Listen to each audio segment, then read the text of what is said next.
क्योंकि जो पवन सिंह करते हैं उस लकीर पे तमाम गायक रेंगते हैं, ना कि पवन सिंह कभी इन लोगों के लकीर पे रेंगने का काम करेंगे। दोस्तों, भोजपुरी में एक गाना इतना ज़्यादा वायरल हो गया है, उस गाने का नाम है पटना से चला था दवैया रे। जब से ये गाना हिट हुआ है, इसी गाने के ट्रैक पे, इसी गाने के धुन पे 75 गाना निकल गया। बलिया से चला था दवैया रे, छपरा से चला था दवैया रे, बनारस से चला था दवैया रे, आरा से चला था दवैया रे। और बहुत सारे लोगों ने पवन सिंह का फोटो लगा के आरा से चला था दवैया रे नाम का गाना, फेक गाना निकाल दिए हैं।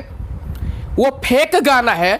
लेकिन दोस्तों, जितने पवन सिंह के फैन हैं, आप लोगों से मैं ये कहना चाहता हूं कि पवन सिंह इस वाले ट्रैक पे गाना नहीं गाएंगे, क्योंकि पवन सिंह ना कभी भेड़ चाल चले हैं, ना पवन सिंह कभी भेड़ चाल चलेंगे, कभी नहीं।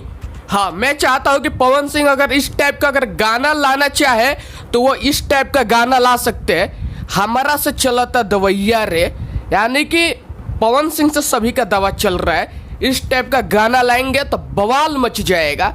लेकिन पवन सिंह कभी आरा, छपरा, बलिया इस टाइप का गाना निकालेंगे ही नहीं, क्योंकि जो पवन सिंह करते हैं उस लकीर पे तमाम गायक रेंगते हैं, ना कि पवन सिंह कभी इन लोगों के लकीर पे रेंगने का काम करेंगे।